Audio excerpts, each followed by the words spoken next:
You can't protect me from everything. At some point, something's gonna separate us. It's gonna be an accident, or illness, or old age. As long as I'm human. And the only solution is to change me. That's not a solution. It's a tragedy. Welcome to the Graveyard Slot, where we talk about movies past their prime time.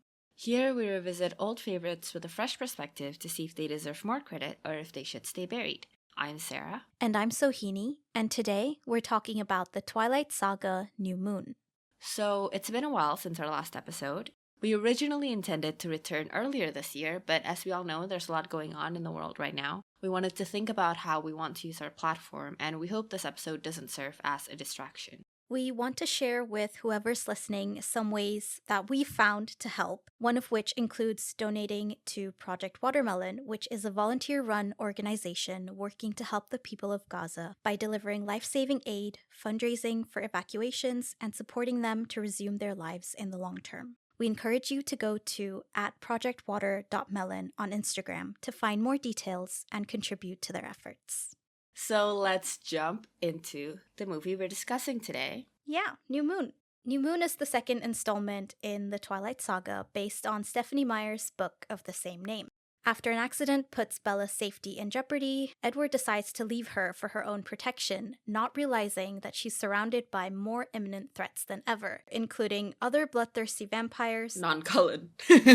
of the non-Cullen variety, a growing pack of werewolves, and most of all, herself. The movie was released in 2009 and saw a change of director from Catherine Hardwicke to Chris Weitz, who has also directed and written The Golden Compass, Boo. written Cinderella 2015, Boo. and written and produced the 2022 Pinocchio remake. Boo. The writer is the same.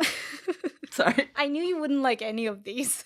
Sorry, go on. The writer is the same as all the other Twilight movies, Melissa Rosenberg, who has also written for The OC, Dexter, and Jessica Jones, among other things. Yes. Since this is our anniversary episode, we thought it'd be fitting to continue our little tradition of going back to what was basically the movie behind The Graveyard Slot as a concept, namely a movie whose reputation overshadowed even the mere attempt at serious critical consideration. Since we've given Twilight as many chances as possible, or at least as many chances as I can bear, naturally we wanted to do New Moon for this episode. Was it a good idea?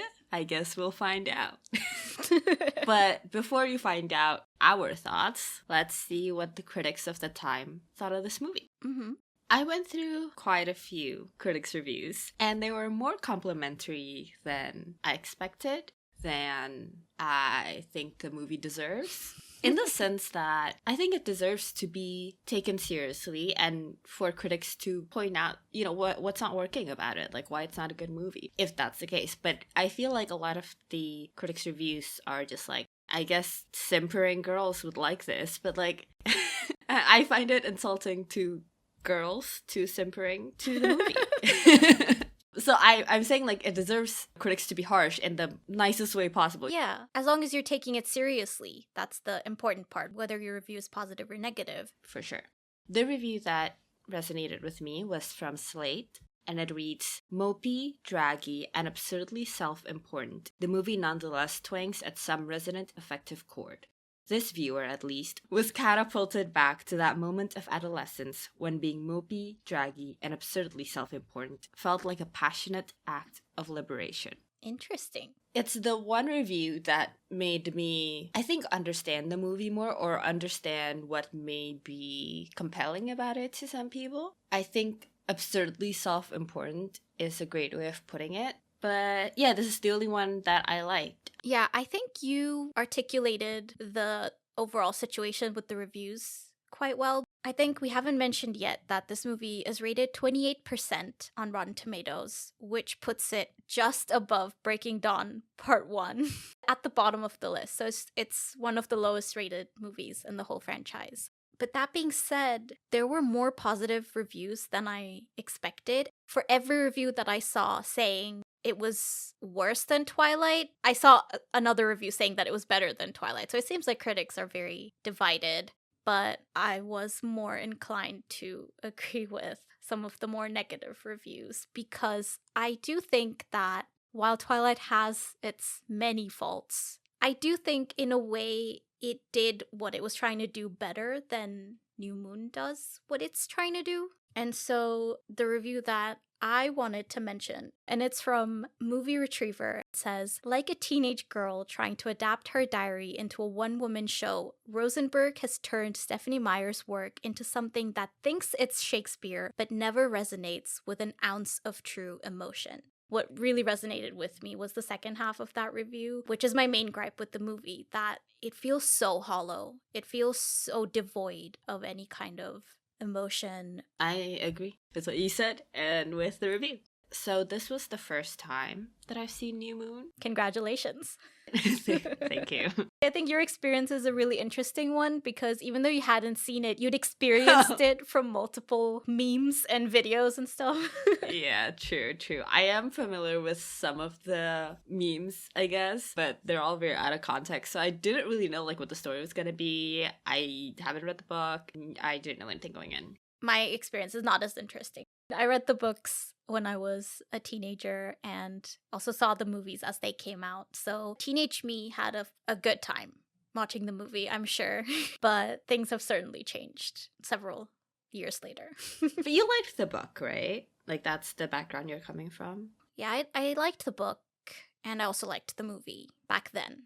My present perspective going into it, I guess, is that the book did it better. Not saying the book is good, but the book did it better. Right. Twilight the movie, I think, also did it better.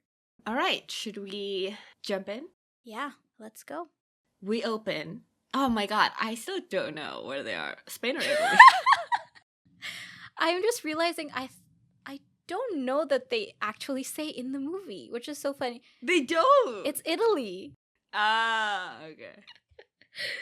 Yeah, it's Volterra. Oh yeah, they do say Volterra. I thought it was a made up thing because Volturi. And they're like, let's name the place after the Volturi. So we open in Italy, Tuscany, Italy, Volterra, Tuscany, Italy. And something's happening. It's a hubbub. Bella's running, right? Yeah. And there are these people wearing red robes. And then she breaks through some trees and finds herself in the meadow where she and Edward spend time sometimes. Before we get into the meadow scene, I would like to mention the voiceover. It's an excerpt from Romeo and Juliet, which is a prominent presence throughout this movie. Yes. And this is an excerpt from the scene where Romeo and Juliet are about to get married, and Friar Lawrence is talking to Romeo about how you should love moderately because going overboard can have bad results. And I find it so ironic to have Bella, of all people, reading these words.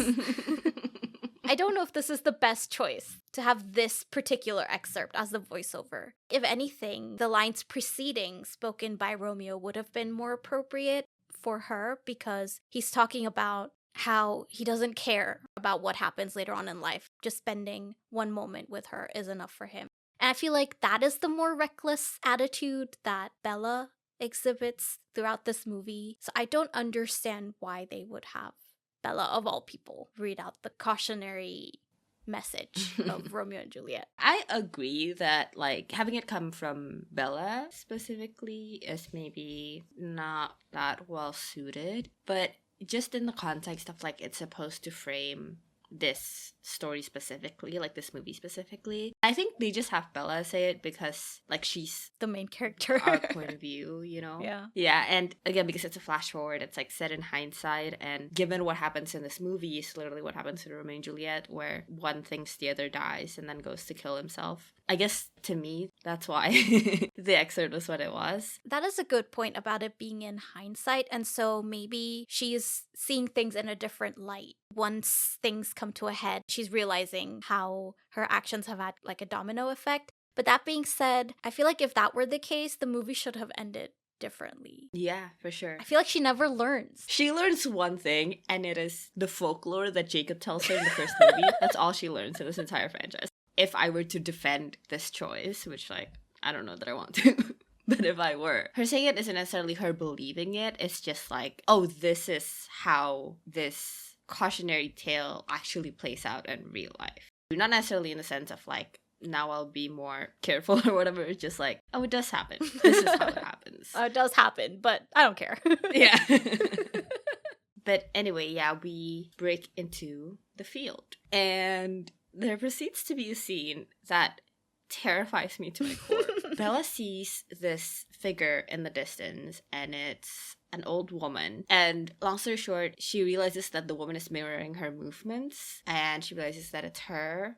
Anyway, this kind of felt like an out-of-body experience for me. Just this horror element of seeing something unfamiliar and realizing that it's you. To me, the horror of this scene isn't necessarily like, oh, that she's old or whatever. It's that she isn't me, and yet she is. And it's like, I don't know, it's very eerie and creepy. It really set a tone for me for this movie. And I wish the rest of the movie had been as trippy and creepy. I think the rest of the movie has attempts to capture the same kind of tone, and they don't always succeed, and they don't always go as far as they did in this scene, and I wish they had. I also wish the mirror thing wasn't there. There's like an actual mirror between them at one point. Like, as soon as the mirror thing happened, I'm like, cheesy. It's not creepy anymore. Yeah, I agree that it is creepy, and I think it's a very strong start to the movie, and I really like the blurring of reality and dream and present and future. Yes. And I really like the immediate contrast of the completely empty meadow compared to the crowded streets from earlier, and it's suddenly just really quiet, and it is very creepy. I mean, even the colors. Yeah, are so different. Yeah, browns and reds and greens. Yeah. The only place where I sort of diverge from your opinion, I think, is with the mirror, because You like it.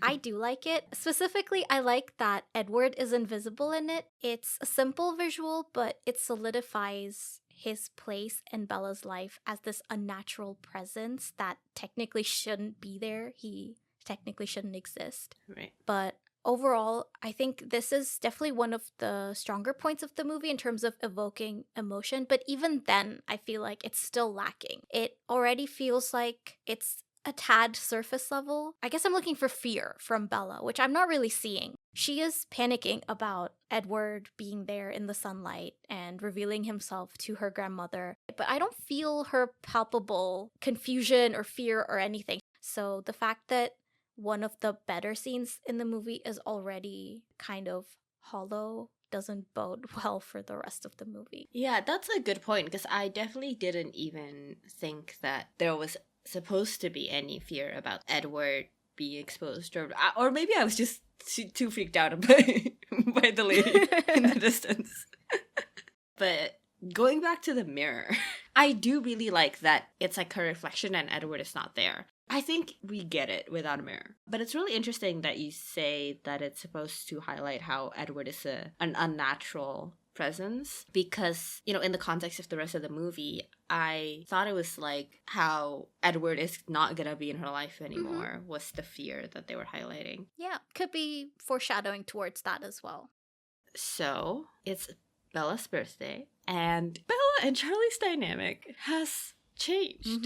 Their relationship has developed. And I don't know that this is like a bad thing, but in the moment when we were watching it, it felt just like a different relationship. He felt more buddy-buddy with her. I don't hate it, to be clear, but I don't know that I like it if it's just supposed to be like a rewrite of Charlie's character and their relationship instead of this interesting change in their dynamic. Yeah, you took the words right out of my mouth. I was also trying to understand if this is an intentional development of their relationship or whether they're just ignoring the characters established in the first movie. If it's the former, then I think that's a great subtle way to indicate the fact that time has passed and they're growing more comfortable around each other. And that's much nicer than just forgetting the dynamic that you set up. And I feel like, unfortunately, it doesn't feel like a particularly intentional development of their relationship, because I would have like to see, I don't know, some signs of how their relationship used to be and how things are different now. Yeah. And what does it mean that it's different now? What does it mean that it's developed, you know? Yeah,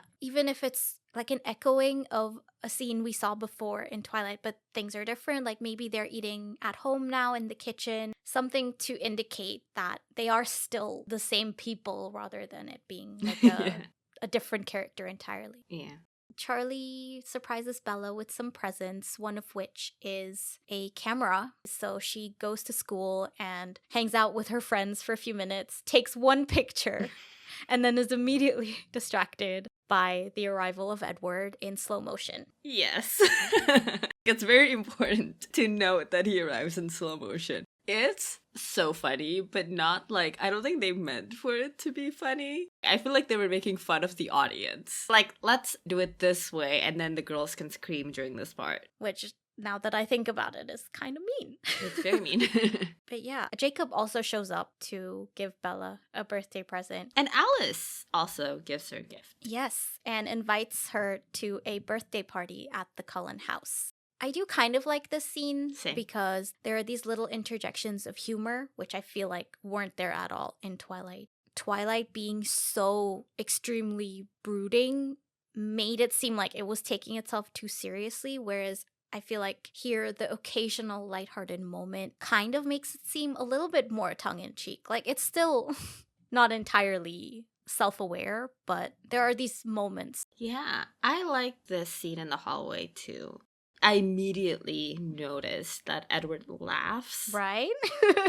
I didn't read New Moon, so I don't know about New Moon. But in Twilight, they laugh all the time. They're joking with each other, they're ribbing each other. That's the whole like dynamic. And we didn't see that in Twilight the movie. So seeing Edward laugh here was such a breath of fresh air, and it felt like maybe we might get the version of their relationship that we had in the book.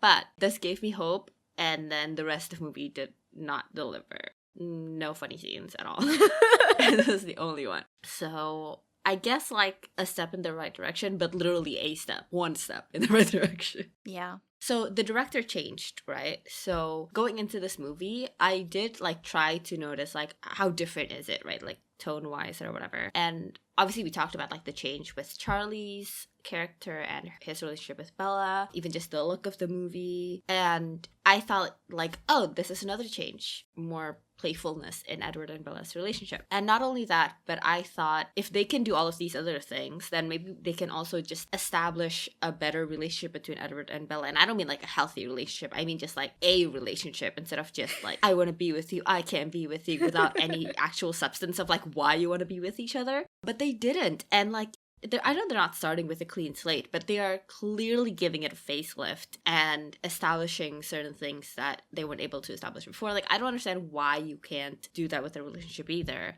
Basically, I just was hoping that we would get an actual relationship. We would actually find out what the relationship actually is, but we didn't. Yeah. I feel like some of it is due to the source material and also the fact that the scriptwriter is still the same. Yes. I guess they're relying on the assumption that because they are the two main leads and it's a girl and a boy, so of course we're meant to believe in their romantic relationship. Right. There is a basis for their initial attraction to each other, but beyond that, we never see a reason for why they might actually like each other. Right. But yeah, there is one new thing in this movie, though, that we didn't see in Twilight, which is a different class. For once, they're not in biology class. It's English class. Yeah, they're talking about Romeo and Juliet, or rather, they're watching Romeo and Juliet. And there's this part where Edward says he envies Juliet. And Bella is like, I guess she's really pretty. Just like being all jealous. And Edward's like, no, I want to kill myself. Like, they're just on such different levels. Edward's like being very morbid and brooding, and like, and Bella is just pouting about not being pretty enough. But what's even funnier is that Edward actually turns to her and he's like, no, dumbass. It's not even like a scary confession. He's just like, how did you not get it? How do you not understand what I'm saying? But this is when he reveals his plan for what would have happened if Bella had died in Twilight, and he would have gone to the Volturi. Yeah. What is essentially, he says, the closest the vampires have to royalty, who maintain the main law, which is to not reveal yourself as vampires. Right before we hear more about the Volturi, they have Edward read out Romeo's lines that he says right before he's about to kill himself. And it is so on the nose. I understand this is a parallel to Romeo and Juliet's story, but there are so many more interesting ways to use that as inspiration. You could focus more on the themes and incorporate those into the story rather than make Romeo and Juliet such a strong presence in the movie. It felt like they were going over the top. Like when Bella woke up from her nightmare, there's a copy of Romeo and Juliet right next to her face on the pillow. They're like beating us over the head with it. Yeah. Maybe this is a different problem, but it's a similar problem. I don't like that the plot is just Romeo and Juliet. Like, I don't like that the way things happen later is just what happens in Romeo and Juliet. Because basically it's what he said. They're not adapting the themes of Romeo and Juliet. They're taking the plot, and that's not what... They're taking, like, what happens. That's not how storytelling works. That's not what a story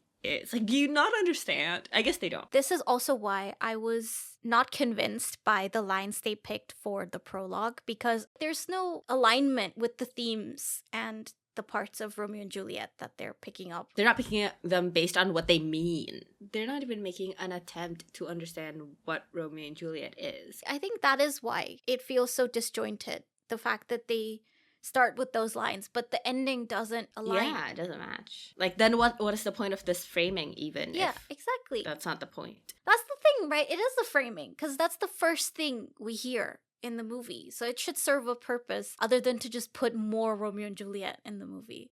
So they talk about the Valkyrie again when they're at the Cullen house and they're looking at this painting of the Valkyrie, and Carlisle is there, and we go into this painting to kind of explore their backstory. I really like the way the different scenes flow into one another, and I really like this specifically where we go into the painting. I also like it. When we see the painting coming to life, once again, it feels like an indication that these creatures should exist only in our imaginations. It gives the vibe of something mythical. Right.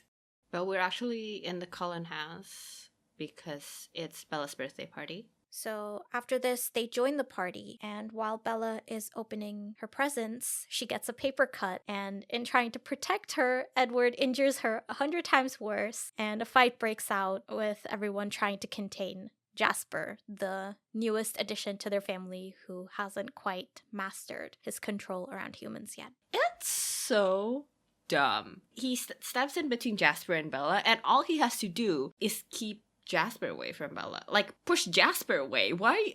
He just pushes Bella and throws her against the wall. And she starts bleeding profusely from her arm. Like, Edward, you can't do anything!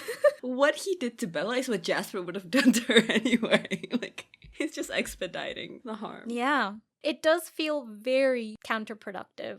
And I think what makes it worse is that the movie also goes a step too far trying to depict some of these things. For example, when they show Bella's paper cut, we see the blood practically gushing from her finger and dripping onto the carpet. And I think they instead could have emphasized how small the cut really is, how inconsequential almost it is, by maybe showing like a tiny drop oozing from it. And then also when Alice is trying to comfort Jasper, she says, it's just a little blood. But I feel like just trailing off right before she says the key word would have been more powerful, because then it's like we can see right before our eyes as she loses the rationality that she's trying to hold on to. A little bit of restraint would have gone a long way in capturing the emotions without making it seem so over the top. I completely agree. It's everyone's lack of restraint. It's Edward's lack of restraint.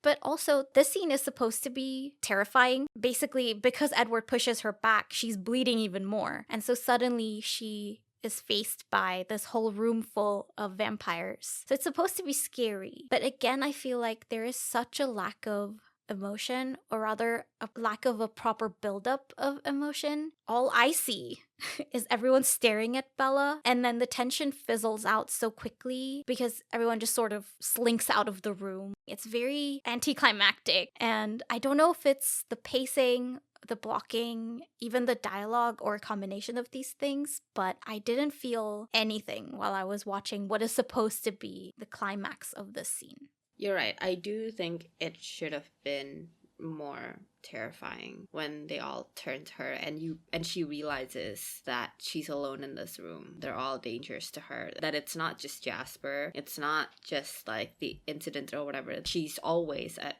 all times prey and the only prey in the room. Exactly. That's a good way to put it. Moments before they have all these big actions happening and this fancy fight scene and everything, but it doesn't amount to anything if it doesn't make the viewer feel anything. Yeah, it doesn't land. I do think it's funny, good. I don't know. I just like it that she is celebrating her birthday in a room full of dead people. Yeah, there's a little bit of absurdity, I guess. And just that feeling of things being off. You know? It is a human, like an ordinary scene, but it's not. So Carlisle stitches her up, and they have this conversation about Edward's views on vampirism and his own soul and how he's damned, and that's why he won't change Bella. But Carlisle says that he just wants to help people, and that's not true. We know that's not true. They definitely dilute Carlisle's backstory a lot. I think they're missing the point of Carlisle if they say that. Yeah, I felt this also in the previous scene when they were discussing the Volturi, because Bella asks if that's Carlisle in the painting, but they never really talk about Carlisle's role in the Volturi. And here also, again, it's a nothing take on Carlisle as a character, because I think he is much more interesting in the book. Yeah. The way that he eventually finds his purpose in trying to help people, but that's also because there was a huge amount of self-loathing in him and he was trying to redeem himself. And so there's all sorts of interesting discussions that could have been had at this point, but they kind of gloss over it. Yeah, I mean, Carlisle's altruism or whatever is just such an interesting aspect of just humanity and just his character, right? Because yeah, he's doing good, but he's also being selfish, and it's not a completely altruistic characteristic or whatever. Actually, now that you mention the whole Carlisle was in the Volturi painting thing, they could have done an interesting thing where they present these two facts about Carlisle and just kind of leave it to the audience to let it be disorienting. And then at a different point, you see this version of Carlisle that's like a good doctor and being a good dad and stitching Bella up and talking about how I just want to help people. And then it's like jarring that these two versions can coexist. Yeah.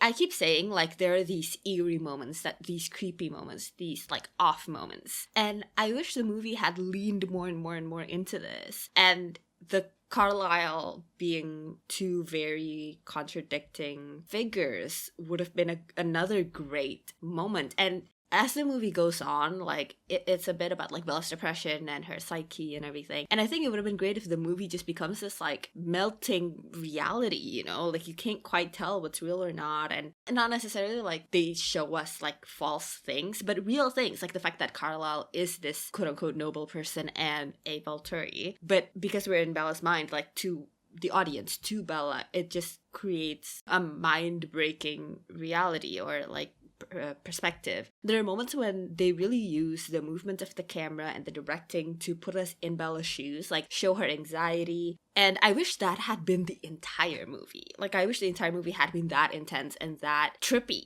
And this whole Carlisle thing would have been a great way of doing it without having to go into a whole backstory of who Carlisle was. Like, just having this one discordant chord about his character. Yeah. Now that you mention it, it doesn't seem like the movie takes enough advantage of putting the viewer in Bella's head. We never go through the ups and downs with her, mainly because she's so flat as a character. Like, when she finds out that Carlisle was with the Volturi for a period of time, I understand she still doesn't quite know that much about the Volturi, but as she learns about them, there's no horror seeping in or even any confusion seeping in about the fact that Carlisle was with them, the Carlisle that I know. I think for me, weirdly, it's even more of an offense that at some points the movie does do this, where they make us feel Bella's anxiety and stuff, but then just doesn't do it for the rest of the movie. Also, at this point, Bella says something that was kind of strange to me. She asks Carlisle whether he's ever thought of doing this the easy way, which was kind of interesting because it's like the story is presenting drinking human blood as the easy way out of this whole situation. And it seems like such a naive take, which could be fine coming from Bella, but it's surprising to me that Carlisle agrees with it. I feel like it's such a simplistic way of looking at vampirism as a concept because we heard from Edward in the first movie that there's more to being a vampire than just the thirst for blood. And reducing their experience to an easy one, if they do choose to drink human blood, doesn't really touch on the more interesting themes like the morality of their existence and all the complexities tied up in it. You know, like turning someone who didn't want to be turned, or whether there ever is a right reason for turning someone. At least it's touched upon in the first movie, but I feel like here they kind of forego that entirely. And I feel like now more than ever it would have been a relevant discussion considering Bella wants to be turned into a vampire so badly. Yeah. But Bella realizes from this conversation that Edward won't change her because he believes he'll be damning her and taking away her soul. I feel like it could have been more interesting if Carlisle had the opposite belief to Edward, considering he's the one who has turned the entire family. And maybe he believes there is a right and a wrong time to turn someone, whereas Edward sees it as all of them being damned regardless of their circumstances. So it would kind of be like a parallel to the concept of antinatalism. So they're basically talking about the ethics of bringing someone into this world as a supernatural creature in this case. Yeah, they're talking about this, right? And Bella knows Carlisle was the one who turned Edward and friends. So, like, how is Bella not, like, awkward, you know? That's the thing. They seem to make this the popular belief amongst vampires in general that they're all soulless creatures because Carlisle seems to agree with Edward. And I think Arrow also says something. So it seems like this is the predominant belief. But wouldn't it have been more interesting if they all had different perspectives on it? That's where the discussion comes in. You know what I realized? The problem here is that they are just writing the scene to give us exposition and not paying attention to the fact that Carlisle is the one who is saying this. You're right. They're just like, who's with Bella right now? Carlisle? Okay, let's have him tell her what Edward thinks. Forgetting that it's Carlisle and all of the implications therein. That's the problem with a lot of their writing. They don't know what storytelling is. They can't tell a story. Like, these are characters. The fact that they are saying one thing or another means something, not just in the like meaning of the words themselves, but like the fact that these people are saying it. You're right. That's a revelation. They could have had it the same, you know, he says this, but actually engage with the fact that it's Carlisle and like acknowledge like how weird that shit is. And it would have made for an excellent scene exploring the dynamics of Carlisle and Edward. It's a scene exploring, you know, Edward's feelings about vampirism. It's a scene exploring vampirism by itself and like the culture around it. And, you know, like it could have done like so many things in a very short scene, but it didn't. So much potential. Yeah. I have a big problem with the soul thing in the sense that they never quite establish what it means. What does it mean to have a soul? What is a soul? It's supposed to be a given that the audience has the same either beliefs or understands souls the same way that this writer does. Because it's not like the characters express their understanding of what that means. It's the writers being bad writers. Yeah. In Twilight, it's established that Edward is very preoccupied with maintaining Bella's human life because he doesn't want to have a negative impact on anything. He wants her life to go on as it always would have had he not been there. And I think that's one thing, and that's understandable. And so I understand why he doesn't want to change her in that movie. But moving on to the soul thing, in this movie, it reveals a little bit more about his own internal world as well, like what he perceives of himself. And it's interesting that he doesn't want Bella to be the same. In fact, he even calls it a tragedy at one point if Bella were to turn into a vampire. But you're right, it doesn't mean as much when we don't know exactly what it is we're talking about. Like what the story wants it to mean. Yeah, like, is it the ability to do good? Because we see that's not true with the Cullens. Yeah, that's a big oversight in the writing. But they have this conversation in the truck on the way home, I guess, after Bella gets hurt. Oh, yeah. Bella tells Edward that he can't protect her from everything and that they'll have to separate one day unless he turns her. And she insists that he won't love her when she's an old lady.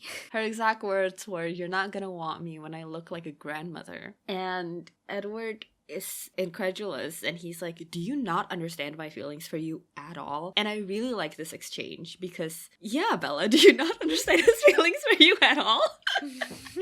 It's at this moment that I realized, like, oh, this kid is too young for him.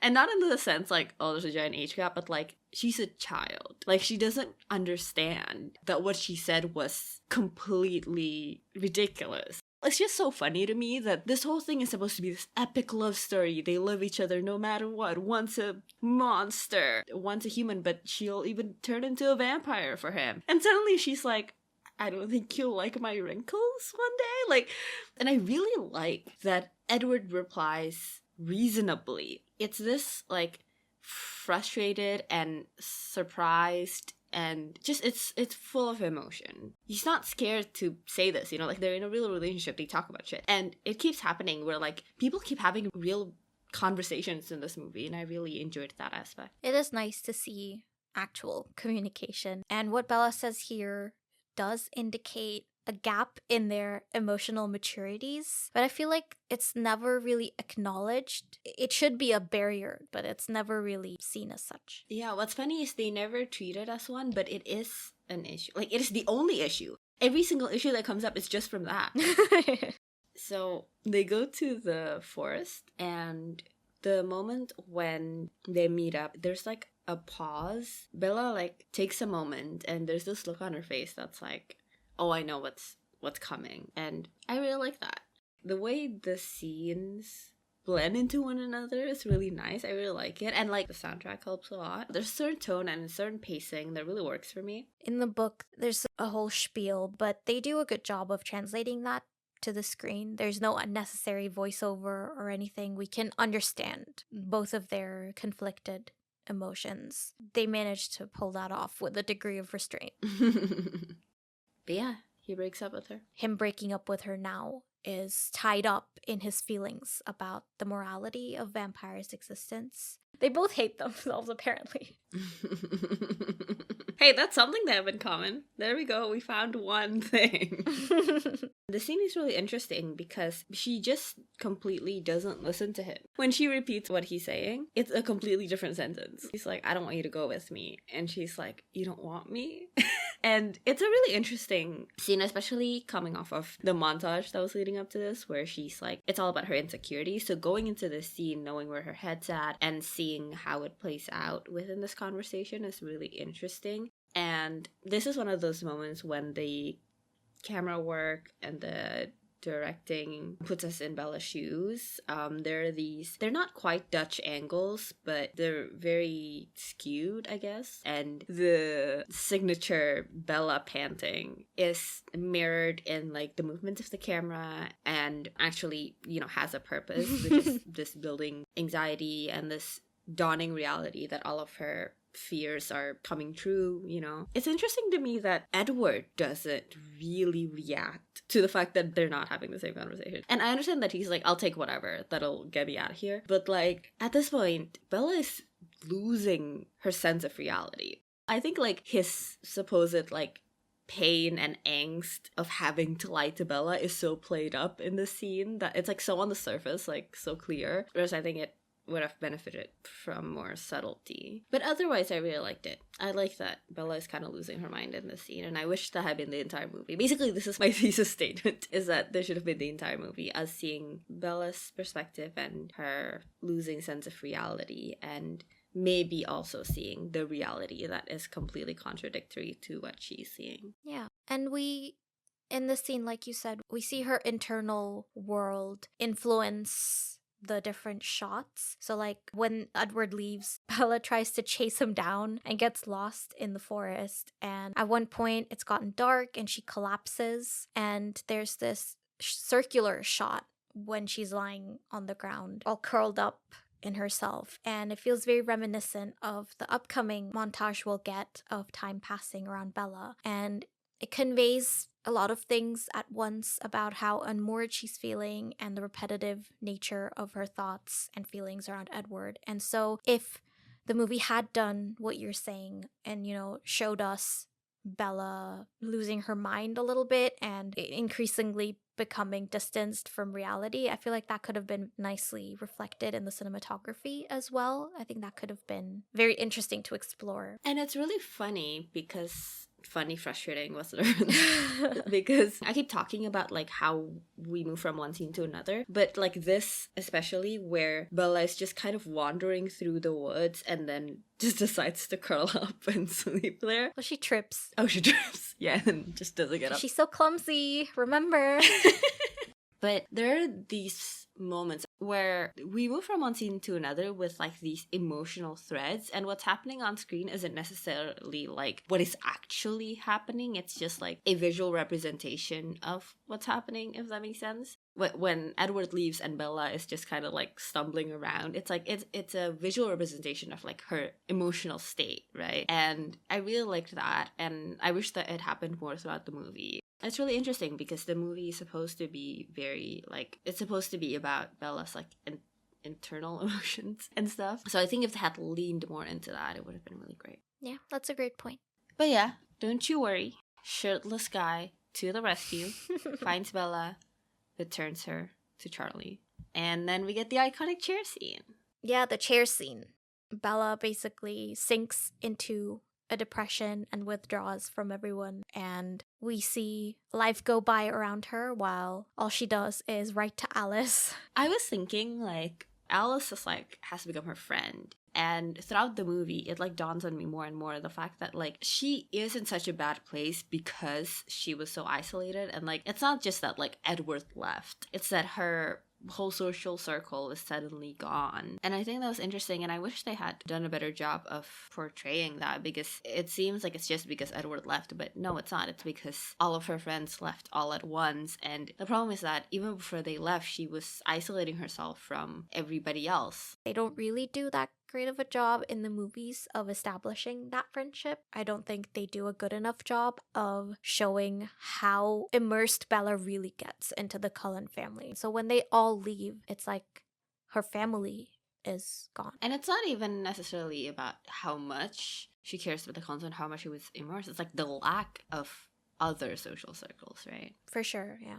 But in this scene, I do like the voiceover. For once, I feel like it serves a purpose beyond just exposition. I like the one-sidedness of it. Feels like Bella's talking to herself. And I like the visuals that they draw also to show how absence can be palpable, because we see Bella's inbox getting cluttered with her own emails bouncing back, and the scenery that she sees from her window also eventually empties out as it gets colder and the snow covers everything. I feel like they do a good job of emphasizing Bella's loneliness and just how palpable that feeling of loneliness is. But all of it culminates in Charlie telling Bella that she's going to Jacksonville for a change of scenery because he and her mom are both really worried about her, but she refuses to leave Forks and quickly fakes some plans with Jessica to pretend like she's fine. Yeah. I do really like that Charlie has this talk with her, and he just kind of says it like very bluntly, like it's not normal.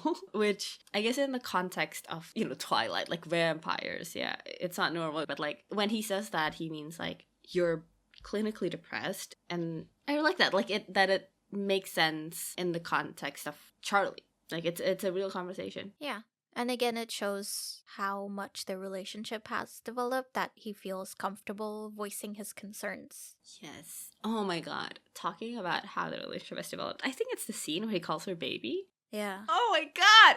I just was losing my mind in a good way about how much the relationship has developed and changed, and I wish there was more of exploring that, because that's so compelling. I feel like it would have been more so had this scene not taken place randomly in front of the house. And I also want to feel how conflicted Charlie is about asking Bella to leave, but it feels too casual, the way he just throws it out. Like, he loves having her there. He wants to have a close relationship with her, and so it should tear him apart to have to say this, but I feel like the dialogue just doesn't work here. This is another one of those, like, they're writing the scene and these characters out of the context of the first movie, because like on its own it's fine if they're just like a regular dad-daughter duo, but within the context of their history, like how loaded it is to ask her to leave. And with Bella abandoning him in the first movie, the emotional weight of that scene. Exactly. And with Bella's mom having left, he doesn't want to be alone. He's Yeah. lonely. It doesn't make sense for him to be so nonchalant. It feels like the movie cuts corners here. It cuts corners, and that reduces the emotional impact. It happened earlier too, when Shirtless Man rescued Bella. All Charlie does is take her from him, and he doesn't ask any questions. He's not like, where did you find her? Did you see what happened? Did she get hurt? He's like, thanks.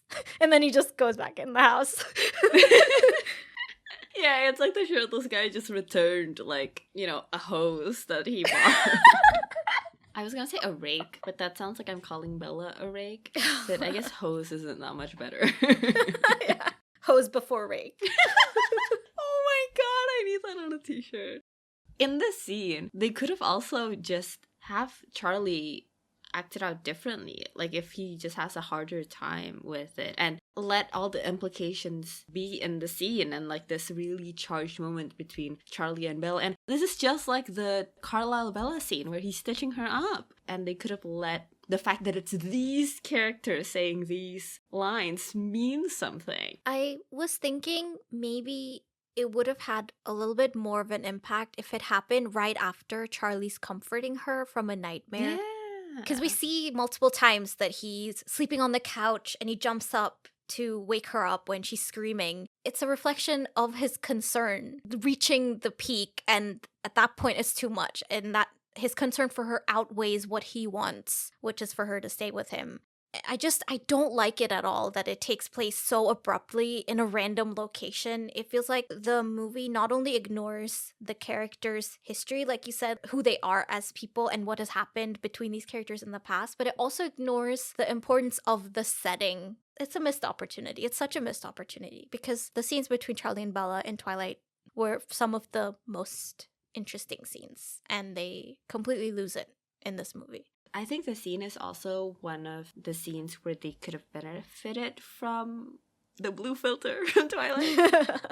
Wow. Imagine this scene, but with a blue filter. Maybe it's raining too. Yeah. Maybe Bella falls. Charlie trips her. I agree with you, and what actually struck me in the moment when we were watching this was that the scene is so brightly lit. It is so stark. And they're having this conversation that should be very heavy and, for these characters at least, like very meaningful. Yeah, now I think I'm realizing the importance of the filter, because it really emphasized the overcast nature of the place. And I feel like this movie has that less. Does it even rain once in this movie? And they call themselves a Twilight movie. Yeah.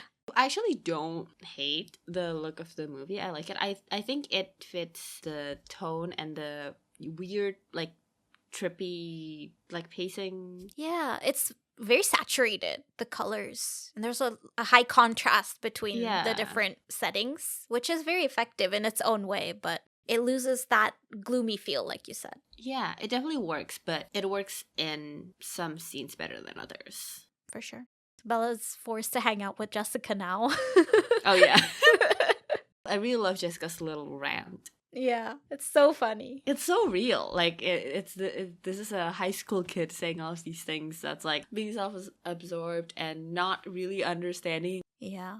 This is contrasted with Bella, who is very out of it, but she sees this group of men and she starts approaching them. And as she does, she starts seeing hallucinations of Edward, who warns her to turn back. And she accepts a motorcycle ride from one of these men, but then panics and asks him to stop. And the hallucinations basically fade every time she returns to safety. I do think it's interesting that the first vision of Edward is this moment of basically like a PTSD episode from that time that she was nearly assaulted. I think she turns towards them because they remind her of Edward. And it's like, I will take any memory that reminds me of Edward to remind me that he was real. Oh, interesting. Even if it's at my detriment, like even if it's that traumatic memory, I will take it if it means that I'm reminded of him. I don't like the way they did the Edward hallucination thing. It's too cheesy, and I don't like the way it's acted either. And it's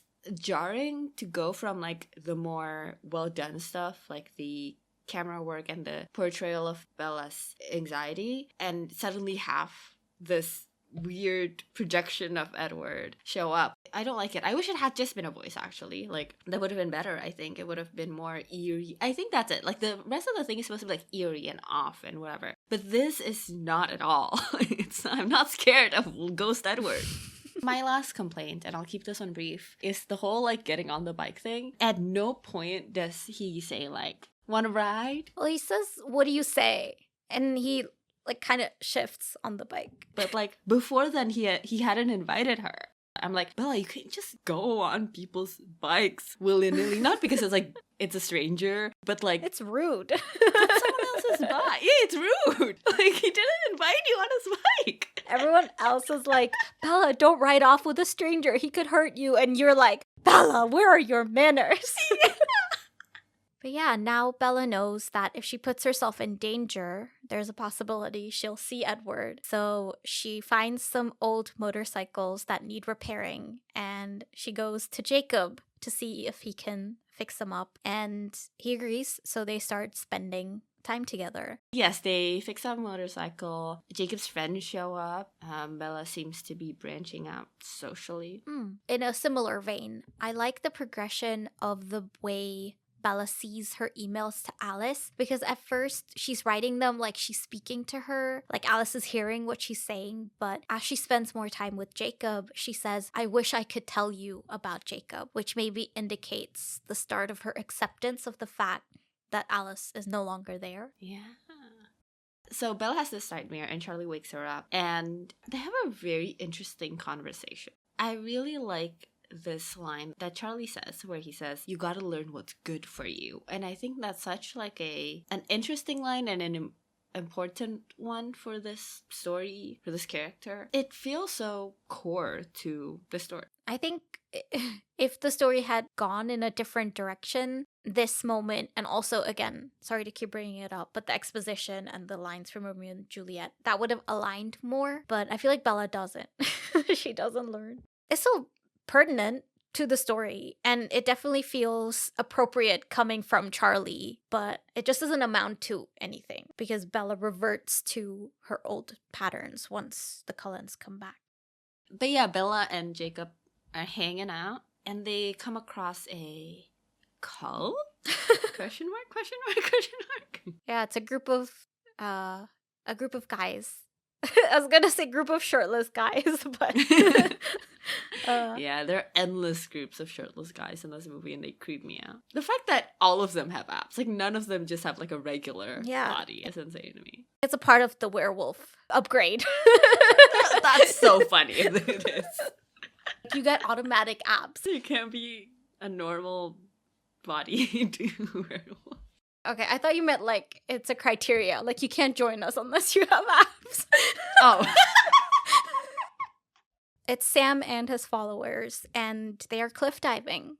And at this point, Jacob tells her that his friend Embry, who we had met before, has joined Sam's group. And Jacob is nervous because he feels like Sam is indicating that he is going to be next to join. I really like the scene in the book, I think, because this is where the nuances of their dynamic really shine through, because immediately Bella's very protective. She's more like an older sister, if I remember correctly. Maybe I'm completely off, but that's how I remember it. I feel like that dynamic is missing in the movie. It shows up once in a while when they're talking about their relationship explicitly, but it's not there all the time. Like, I feel like Jacob divulges something very sensitive, and it feels like it should be a significant moment that he tells her, but in the movie it doesn't have that weight. I didn't get that at all. I thought it was just like an offhand, like, oh yeah, those are, Sam and the guys. And That's a good word. It feels very offhand, and I don't think it should. This would have been a moment to develop their relationship and also highlight how differently Bella sees her relationship with Jacob. Like, she's more protective of him rather than just a more indifferent witness to what's going on. no, it's really interesting that you said that, because I was really wanting for their relationship to be more sisterly, brotherly, whatever. In the first book, at least, it was. I'm so curious now, because in this movie, it's very explicitly romantic. Yeah, I feel like they're setting up the love triangle at this point already, like trying to frame him as a romantic interest when it's not there. The interesting part was that a lot of Bella's behaviors might be misconstrued as romantic interest, but she's doing it partly out of a selfish desire to feel better while also seeing Jacob as a sibling figure. It's like, it's very complicated, and that doesn't really shine through in the way that their relationship is depicted. So, Bikes. right. Bella learns to ride a bike Does she? and gets hurt because she's so bad at it. Like, She loses control almost immediately and ends up crashing against a rock. yeah, like face plants. Like, my dude. She's comically bad at it. But Bella has a wound, and Jacob dabs at it with a sweaty t-shirt, and it was the grossest thing I've ever seen. He's no Carlisle, we've got to admit. But aside from, like, the acting and the portrayal, just the character itself, it really bugged me the way he treats Bella. Is very like, I must protect you. It's my job to protect you. I'm the protector kind of thing. And it's like weird because he looks like a child. He is. And also, he is a child. Like, especially because I've read the first book, Bella also sees him as a child. And even in this movie, like, strip all of that context, they don't have the kind of relationship where he's like the protector. So he keeps saying shit like, okay, that's it. You're never riding a motorcycle. You're never doing that again. And it's annoying because you're not a man, you're a child. And even if you were a man, you don't have this authority over Bella. Like, you don't, that's not the kind of relationship they have, and it really annoys me. It's so strange, like strangely written. Like I said, I think they're trying to set up the love triangle and frame Jacob as a romantic interest, right? So I think maybe this is a symptom of that. They're framing him already as a replacement for Edward. Well, I guess it's even more frustrating that it's literally coming from like, oh, this is her new partner now, and that's what partners do. They act like this. And it's like, first of all, fuck off. In that sense, that is what they're implying, that this is how relationships are supposed to work and the man is there to protect the woman. I don't know if that is what they're trying to convey, but that is what is conveyed. I don't necessarily think that's what they're trying to convey, but it is a bias that is present. They're not trying to make this statement. It's just a fact of life for this writer, director, whatever. Yeah. In this world, it's just a fact of life. That's a good point, and I agree. So Bella starts hanging out with her friends again at school. Yeah, for some reason. I was so confused. I was like, why are you talking to them again? I had a point about like how objectively like we see that Bella is doing better with Jacob, even if like their relationship's kind of fucked up and stuff. Like, she is getting better because of like his company and like having human connection again. That sounds like a dig at the Cullens because they're not humans, but I just mean like connection. Yeah, finally. She has human, alive, soulful connections.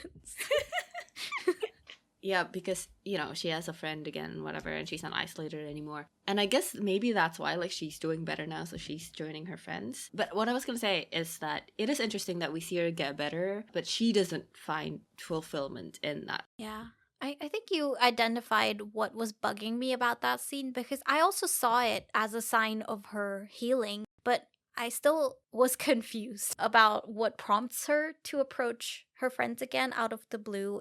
And also because her forming connections with Jacob and also, you know, branching out, making friends with his friends, that seemed less like an active effort on her part to heal and more just like a byproduct of her continuing unhealthy obsession with wanting to see Edward. So it's like if this had been one further step where this is the first time she's actually choosing the healthier option, whether it makes her happy or not is another issue. But if so far it's like her healing has been happening in the background, but she's like, maybe now I take charge of that healing and I'm not so dependent on my adrenaline rushes anymore. And it's like one change in her behavior indicating a turning point. I think that would have provided a little bit more of a clue as to what's going on in her head when she just randomly comes up to her friends and starts talking to them like nothing happened. Interesting that there isn't more of a whole thing about like the kids talking about the Cullens being gone. The kids' perception of the Cullens in the first movie was such a big thing, I feel like. So interesting that it doesn't even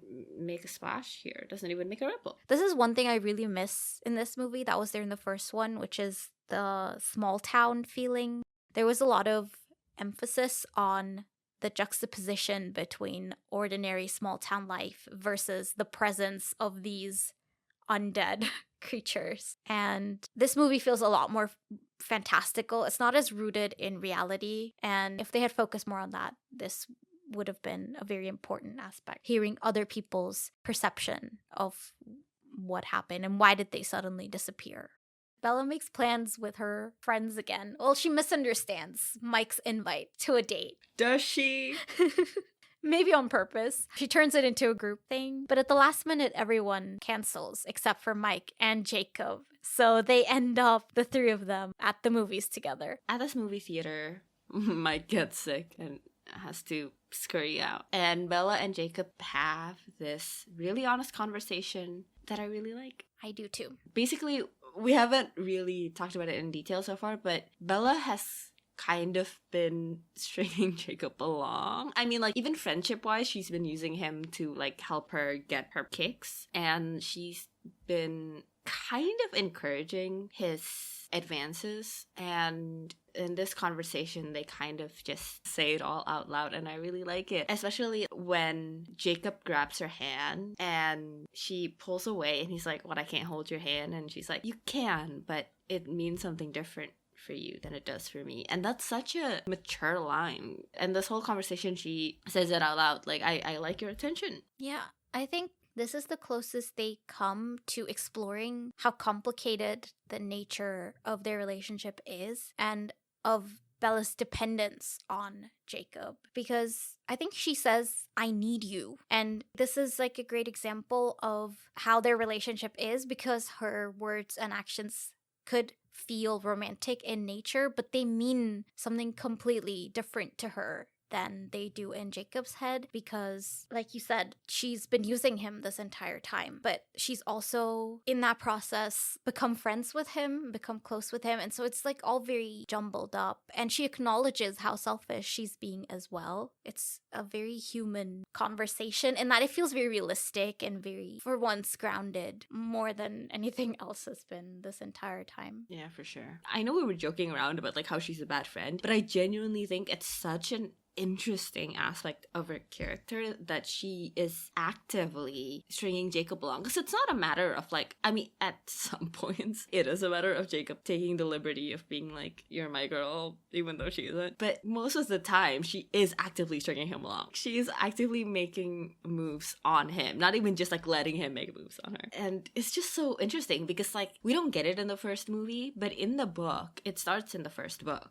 where she flirts with him to get him to tell her the secret folklore, and how that has kind of snowballed into this behavior in New Moon, in the movie at least. I was gonna say, we saw a hint of it in the first movie when she manipulates his feelings for her in order to tell that story. But yeah, it definitely does come out more in New Moon, in both the movie and the books. I feel like in the book also she's very aware of exactly what she's doing, but she does it anyway. She is selfish, and that makes her character more interesting. Yeah, and it's interesting that she's specifically looking for validation and self-esteem in Jacob's crush on her in this relationship with him because of her skewed perception of what Edward told her, like she's not good enough or whatever. Like she doesn't have any self-esteem right now, and she's looking for that in this relationship with Jacob. And that's such a real human thing. Like so many people do that, where they get into relationships or look for relationships or stay in relationships because it's their only source of self-esteem and not about like the other person or anything. So I thought that was really interesting too. Yeah, I think I sort of missed that aspect of her looking for validation, because especially in the book, they really emphasize how different Jacob is from Edward. And so it's like he is fulfilling this role for her that Edward never could. Like he's warm, he's sunny, he is, you know, everything that Edward couldn't be because of who he is. Jacob is like human, he's quintessentially human. And so it's like for the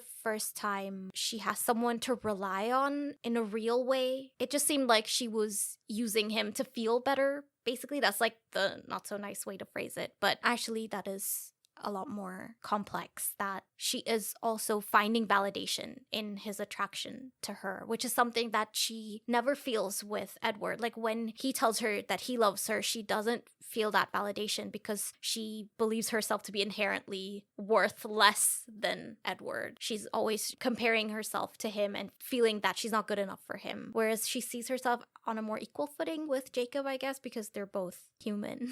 Oh, I didn't even think of that. I was thinking like because of what happened with Edward when she thought he said, I don't want you, is what I mean. Like why right now she's looking for validation in Jacob specifically.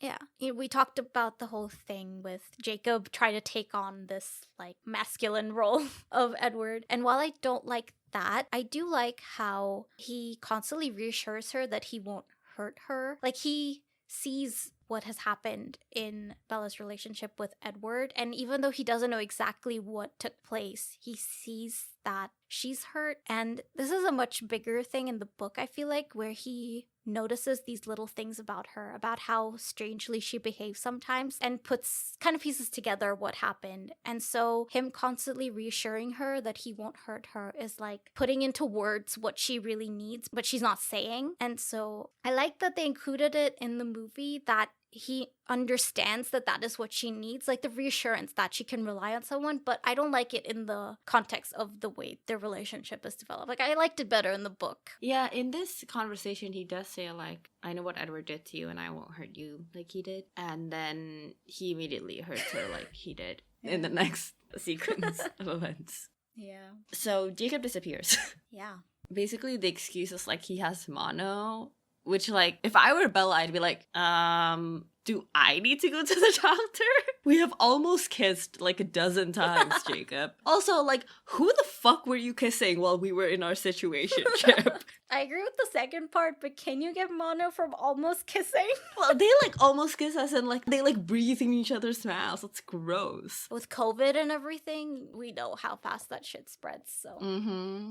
But yeah, she ends up just going to see him and sees that he's not sick. He is, first of all, shirtless.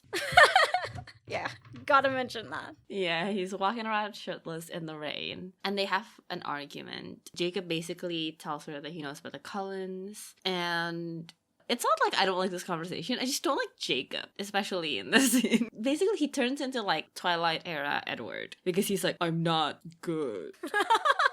That was great delivery. You nailed it. I don't know if this is even true, but like to my recollection, Edward says this line with this exact same inflection in Twilight. Yeah, he's just channeling him. The hallucination has possessed Jacob. Yeah. Yeah. Again, I think this scene would have been more impactful had we had that whole complicated relationship. This is far too simplistic because Bella says something like, you can't break up with me. And in the book, she acknowledges that that doesn't quite capture what their relationship is. They were never dating, so it's not breaking up, but it feels like that. But here, it's just mentioned in a straightforward way, and neither of them acknowledges it, and the fact that it shouldn't encapsulate what their relationship is exactly. It's much more simplistic and flatter, and it again, I mean, like the 99% of the movie, it has no emotional impact at all. Right. But so Bella is back to her old ways, sneaking around in the woods. And she decides to go to their meadow from the dream and from the previous movie. And yeah, she finds it all dried up. And someone in the distance. Who is it? Is it her grandmother? You would think, but no. No, they have the same beautiful long locks, but this time it's Laurent.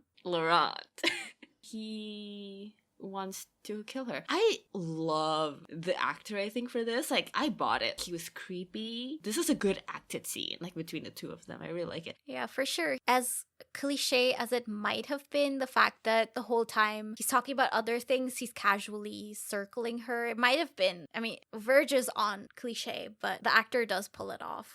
I do want to say, just to go back a tiny bit, I really like how shocked Bella is when she finds that the meadow has dried up, because it's like what you were saying with Edward being in stasis. It's like after spending so much time with him, she forgot that it's natural for everything to change over time. And so it's like she's hit with reality that nothing stays the same. But yeah, back to Laurent. I also really like the visuals in this scene, like the really saturated colors. And it feels really impactful when Bella's having this breakdown about the meadow being dried up. And she returns from her inner world to see Laurent standing across from her. And then in the next shot, he's standing much closer. It's quite creepy, like the first meadow scene. So I think the conclusion is the whole movie should have taken place in the meadow, and then maybe we would have gotten the creepiness we're looking for. Yeah, maybe it's the meadow that's really creepy, not the people. It is very isolated. Yeah, the werewolves show up. Bella is obviously shocked by the sight of these giant wolves, and she runs home to tell Charlie. And she bursts into the kitchen. She's like, guess what I just saw? Wolves! She's crying wolf. But no, my favorite thing is Charlie's reaction. Yeah, he's less concerned about the wolves. He's like, what were you doing in the woods? Yeah, he's like, oh, Bella, what the fuck were you doing in the woods again? Just stop it. Which, you know what? In the context of the shirtless guy scene is hilarious, because this means like there's this pattern where like Charlie just keeps finding her in the fucking woods. Yeah, I do feel bad for him. He must be so confused. It's like, at first, she would not get out of her room, and then the next thing I know, she keeps going to the forest and won't stop. So that night, Jacob visits Bella at her house, and he tries to give her hints. Shirtless. Oh, of course. Yes, cannot forget. He parkours into her room shirtless. He does! Which is like a great parallel to Romeo and Juliet. And he gives her hints about his situation, telling her she already knows. Like, he can't tell her exactly what's happened to him, but she already knows. And after he leaves, Bella has a dream that reminds her of this old story that Jacob told her. And she realizes what Jacob's secret is. Can you guess? That's a secret I'll never tell. Yeah, so she goes to Jacob's place and confronts the cadre of shirtless guys. Yeah. And she punches one of them and they turn into werewolves. Surprise, surprise. Yep. And a fight breaks out between the werewolf and Jacob, and they take her away from there to Emily's house. Emily is Sam's fiance who got injured at one point in their relationship when Sam lost his temper around her. The scar that she has from that incident is like a defining trait, and they're all very much like, don't stare. Sam doesn't like it. And I guess it's like a reminder of who she's with compared to like how Bella deals with being around the Cullens, where she almost forgets who they are. With Emily, it's a very much like constant reminder of the company that she keeps. And I guess it's a reminder for Bella too that these people are dangerous. Everyone around her is dangerous. And it's a reminder of her fragility. But they go to Emily's and have really giant muffins. Yeah. I don't know why. She serves muffins and they're like the size of 2 fists. They are huge for some reason. I guess werewolves need a lot of protein, to quote Mike. Yeah, there you go. That must be it. That must be why. But Jacob arrives and they have a talk. I must talk about this. The fact that like the werewolves are always shirtless is not good. It's comical, but not in a funny way. That they're literally always shirtless. I think it would have been more interesting if they showed like they're fully clothed usually, but whenever they're back in their territory, they take it off because like they don't have to hide anymore, you know? That would have been better, maybe. But yeah, Jacob and Bella talk about the whole situation, and we've been hearing about missing hikers throughout this entire movie, and she realizes that it's not the wolves that have been killing them like she thought, it's vampires. And Jacob also mentions that they've been hunting Victoria, who has been coming back again and again, and they can't tell why, and Bella tells him that she's looking for her. Yeah, and then we have this whole sequence of Charlie hunting wolves in the woods while Victoria basically stalks them and eventually kills Harry, who Charlie's hunting with. Yeah, lots of things going on in parallel. Humans hunting the wolves hunting the vampire hunting Bella, and Bella hunting for an adrenaline rush. Yeah. But they're all happening in tandem. It's very interesting. This is one of those moments where it's kind of non-linear, and it's nice because like the thread between all of these scenes is the build-up, because even with Bella, we only see her like walking through the woods, not really with any urgency, but fueled by the other scenes happening in tandem. We understand that there's some kind of build-up, and the breaking point is that she is going to jump off a cliff the same way that Sam and the other werewolves did. And it's just so well done. I really like it, and I wish there was more of this throughout the movie. And I already like what they did with the other kind of transition sequences, but more of it would have been really nice as well.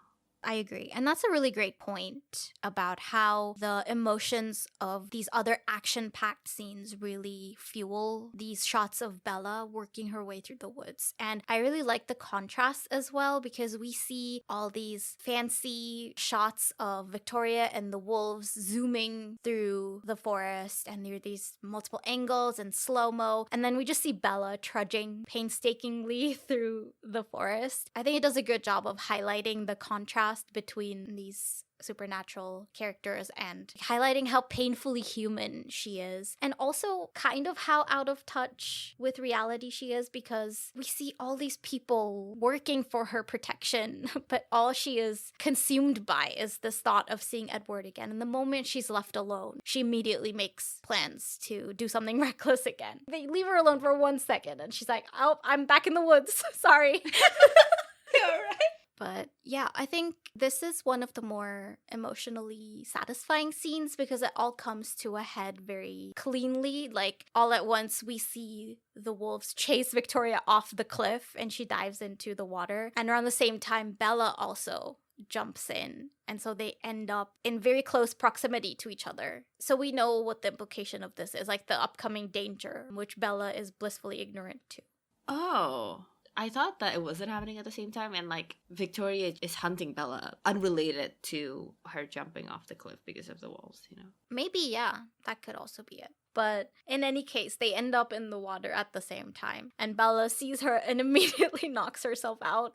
And she starts sinking, but at the last second, Jacob pops up and pulls her out of the water. How can you not mention floating Edward. Yeah. She hallucinates Edward, but the way like it's shot or like the way it's presented on screen, it's like they're just drifting in the water together. And it looks ridiculous. It takes up like the entire screen. I wish we had just gone like a more like wide shot and them like drifting in the middle together, kind of like a parallel to the field shot, I guess. Yeah. Oh, that would have been so interesting. I like that a lot better. It does look kind of stupid how Edward floats up while she's floating down, but the one part I kind of like is when Bella's being pulled out of the water, her hand collides with the hallucination and makes it dissolve. In the other cases, he's dissolved on his own, but this time it's like he's very real in her world, even if he's not actually there. So like she can interact with him in more ways than just like seeing him or talking to him. Like she can even almost touch him, but not really. But yeah, Jacob gives her the world's worst CPR, and somehow she survives anyway. Magic does exist. He drives her home, and they kind of have a heart-to-heart in the car. And they have this conversation about how they shouldn't be together or whatever because he will hurt her. I mean, did you not see Emily? Is basically what he said. I mean, maybe he does mean this for like everybody, but I never like this kind of conversation and I still don't hear. But so what? You're just never gonna have any friends ever again? And or like if you just mean it for her because it may be a romantic relationship, what makes it any different from like being in a friendship with somebody? You know what I mean? Like I'm always irritated by that and I don't get it. I guess this is like one of those moments where this movie is very, I guess, self-important is the way that critic put it. But yeah, it's just ridiculous. I'm just like, I'm bored. I totally get that. I think it does verge on cliche. I like the element of him being like, I don't want to disappear into, you know, my werewolf persona or whatever. Like, I still want to keep me. That part is more interesting. Yeah.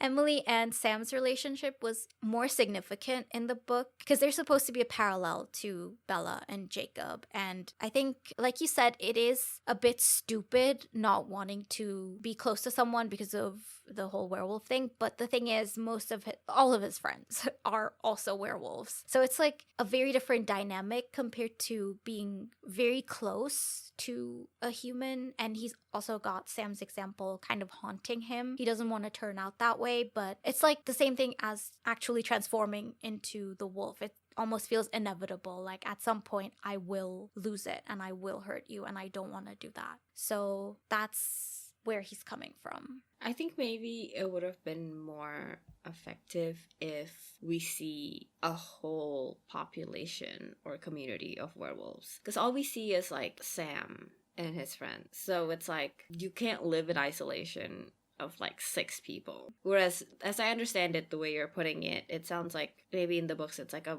much bigger population. So it's not really like isolating yourself that much. To some degree, it is true because it's like you could say the same thing for your dad then because you're also close to your dad. You live with him. You're not going to isolate yourself from your dad. So why does that apply to Bella? So, I mean, you are right. Right. What I didn't like in this scene is how Bella responds to Jacob articulating his worries because she tells him that she won't let that happen. She won't let him lose himself, I guess. And I don't know what she means. Like, I don't know why she thinks it's even in her hands. It just feels like a very superficial response, kind of like a band-aid, like, there, it'll be fine. I agree in the way it's portrayed in the movie. I think on paper it might work. In the sense that, like, I'll be your tether, like, connecting you to, like, the human world or whatever, and reminding you of who you were and stuff. But in the movie, it doesn't come off that way. Then she says, I'll remind you how special you are. That's, like, the opposite of what he wants. Remind him how human he is. I had the same reaction as you. I'm like, Bella, this is so dumb. Stop talking. Yeah, honestly. But the way you phrase it, that makes so much more sense. So Bella's about to head inside when Jacob senses a vampire nearby. So, you know, they panic and he's about to drive off when Bella realizes it must be the Cullens. And they have this argument where Jacob begs her to leave with him because he says that he can't protect her here. And Jacob says, like, do not cross this line. And Bella's like, then don't draw one. And I really like that coming from Bella. I actually really like how Bella always responds to Jacob's sometimes out of line claims and or requests very reasonable in the sense that she never humors it. She's always like, what the fuck are you talking about? She's always like, you don't have that authority over me, or that's a fallacy, or, you know, like, I don't have to cross a line. You're the one who's making this into a thing. Like, she never falls for it. Like, she never buys into it. And I really enjoy that. It's very satisfying. It just feels like we're dealing with real people, real conversations. Because I feel like in poorly written movies, I should say, they don't do that. They want the like drama or whatever, right? We have to pretend that this is an actual issue when like it's not. I think maybe just the way it's worded was really nice. I really like that. It can be applied to so many things, right? Yeah. I guess it also reveals a little bit about how Bella sees her relationship with all people, because to her they're not like mythical creatures. To her it's like a very personal perspective with which she sees them, and so we're seeing them as well, because it's established that a lot of these things are not even in their hands. Like the treaty has existed for, I guess, centuries, I don't know, for a long time, for decades at least, and like it outdates her entire existence, and so does a lot of these creatures' lives as well. Like it's all very much bigger than her, but through her it feels more grounded. Like they all feel more human, and she brings out the minute, I guess, like the details, the human emotion, the pain, and the conflicted feelings and all that. So it's a great line. I agree. But so she heads inside, and of course it's just Alice. She scares the crap out of Bella, but it's just Alice. It's so funny to me how she's standing there in the darkness just by the door. Like, why? Yeah, that's hilarious. But yeah, they have a little chat. Alice has thought that Bella tried to kill herself when she jumped off the cliff. And she realizes that she can't see Bella's future because she's been hanging around Jacob. And she gets caught up on the whole werewolf situation and the fact that Victoria has been lurking around. And there's almost a little conflict between Alice and Jacob. But then she leaves to give Bella and Jacob some time to talk. I think this is the moment when I have to say that I really don't like the actor for Jacob. I really don't like the acting. It's not good, for one, but also it's especially not good for this movie because for Jacob as a character to work, we have to buy into it, even like his danger and stuff. And especially in this scene is when it's weakest. He shows up basically behind Alice and it's like all tough and macho, like had to check you were safe. And he like gets into this, not a screaming match, but like an argument with Alice, and he's supposed to be like intimidating and kind of like looming over them and stuff, and it just doesn't work at all. And it's not about like, you know, the actor's size or looks or whatever, it's just the acting. And this is basically the moment when I realized that, oh, this character would have worked much better if Jacob was played by a better actor and one that's just more suited to the role. But yeah, which is like hard because he needs to be a little brother and quite, you know, powerful and scary in some moments. So like, it's definitely a difficult role, but they've got the money, just get a better casting director. Anyway, they have an interesting conversation again when Alice leaves between Bella and Jacob. Jacob is like all business. He's like, how many of the Cullens are here? How long are they gonna stay? Because he's basically got to report back to Sam, and this kind of hurts Bella's feelings. It's like she's been treating him as Jacob, her friend, the entire time, whereas he is Jacob, the pack member, Jacob, Sam's lackey. He has drawn the line. See, I think it is Jacob's actor's acting. It's not clear at all that he's doing that. Yeah, there's not really a change in his demeanor. Like, when he sticks around, he's Jacob, Bella's friend. He's not Jacob the werewolf. But there's no change in his demeanor when he turns back to wolf mode. It's very flat. So I understand your confusion, because it would be more impactful if we had seen, I just want to make sure you're safe because you're my friend. I don't care who's around. I don't care about the treaty. I don't care about this centuries-long history. I only care about you, versus I need to know all the details because Sam will want to know. Like, there needs to be a separation, and there isn't. Yeah. But so they have a talk in the kitchen. They're arguing, basically, and I really like this, where Bella turns to him and says, we don't have to do this to each other, which again is very perceptive and mature of her because she's right. And it's just so refreshing to hear that. It is really interesting that Bella is incredibly mature when it comes to Jacob. Like, it really highlights the difference in their maturity. Whereas when she's with Edward, she's incredibly mature. Yeah. I also like this conversation happening in the kitchen, especially the next part, because the phone rings and Jacob answers it, and he tells the caller that Charlie is away arranging, quote, the funeral. So we haven't actually mentioned it, but during the hunt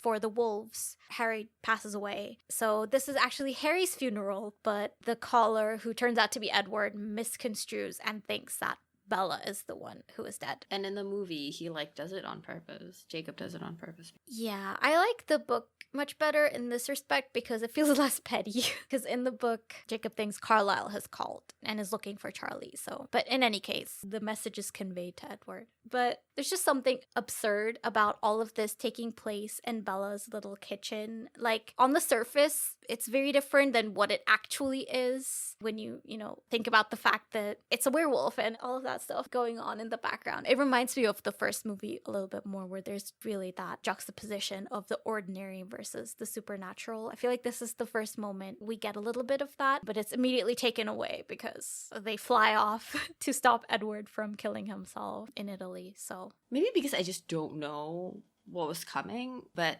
to me, like, it felt like the entire movie was very much about just Bella's depression and her psyche, I guess. And then just at the very tail end, it like picks up. But I don't necessarily think that's true. I just thought it was interesting that we have these pretty different perceptions of the movies. I do agree with what you're saying. It is very inner conflict driven. I think we're just touching on different points. Like, what I mean is that the first movie makes use of its setting in Forks a lot more effectively. And it also feels like they are dealing with a very contained issue. It's like this forbidden love taking place in this very human small town where the presence of the Cullens is the outlier. Whereas in this movie, suddenly that little world gets shattered and it's like there's werewolves, there's the Volturi. They break away from Forks entirely to go to this completely different country, an unfamiliar place. It feels so much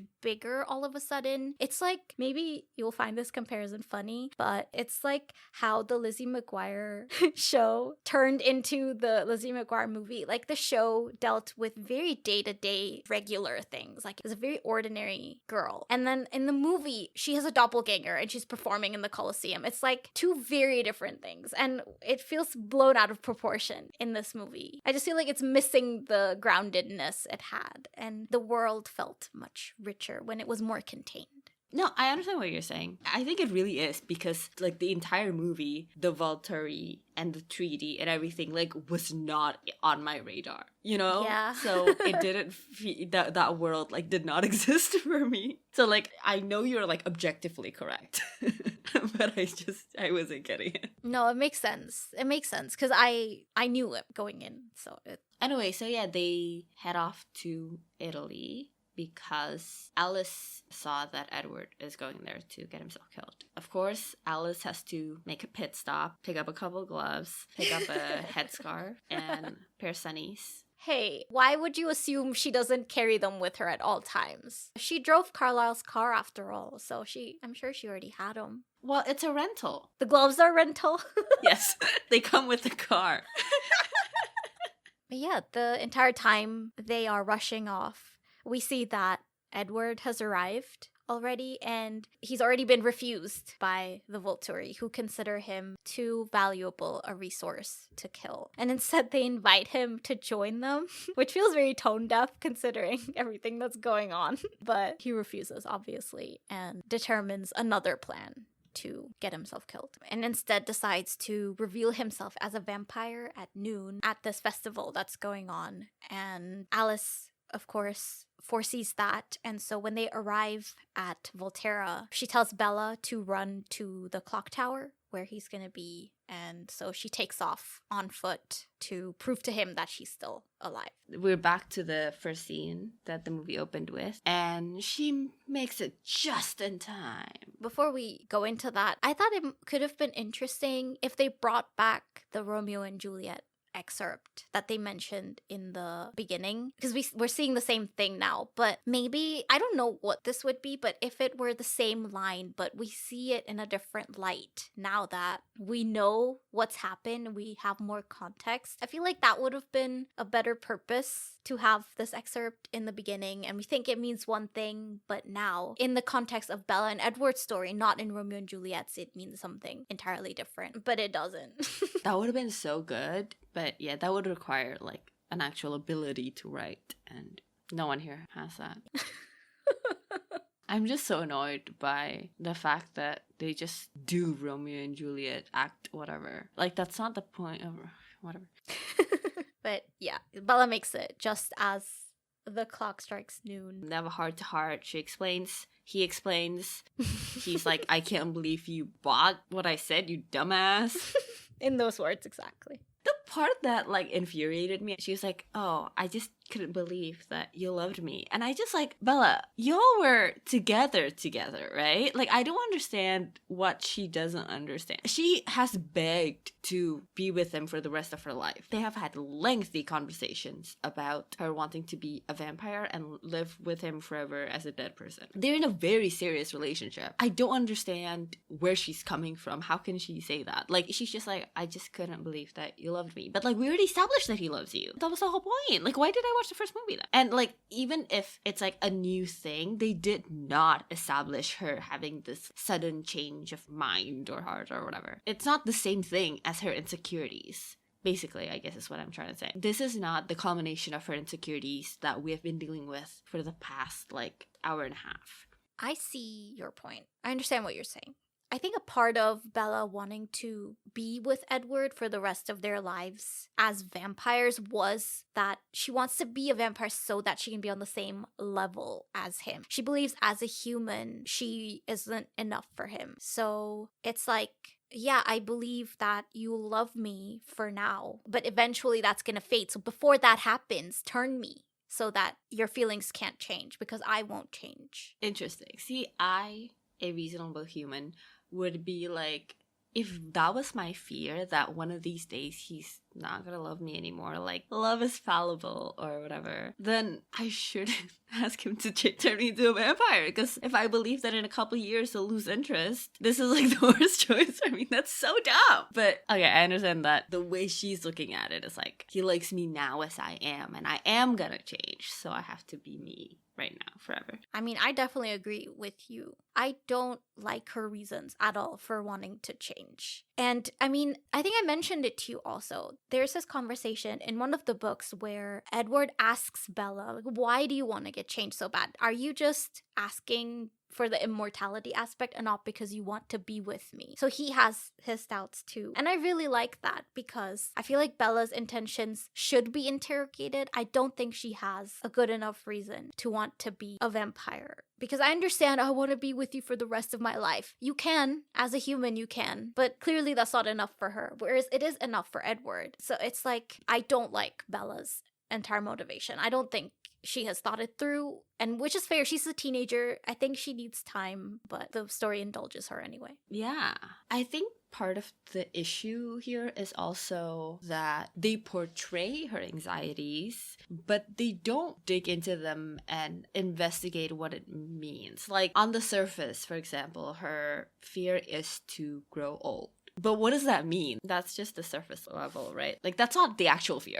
It could be like the fear of one person changing in the relationship, but the other one doesn't. Yeah, it's very surface level, the depiction of it. There is potential there, but it's all very surface level. It's really interesting that there's this element of Bella thinking that she's not on the same level as Edward, that like she's just human or whatever, because I was really surprised in this scene when they reconcile and he's like, you're everything, blah, blah, blah. And she's like, no, I'm not. I'm nothing. I'm just human. Like, I was really surprised by that line because I did not get that at all before this. Like, I didn't know that that's how she felt. I feel like it's already kind of there, but wouldn't it be interesting if they had Edward feel the same way but opposite? I mean, he does, but it's clouded by the whole, like, I'm dangerous, I'm not good for you kind of thing. But if it was more like, I'm not good enough for you because I don't have a soul, being human is the ideal situation, not being a vampire. Like, you are above me. And so, like, they help each other to meet in the middle and kind of accept each other for who they are. But then I guess that would entail not changing Bella into a vampire, and that was not gonna happen.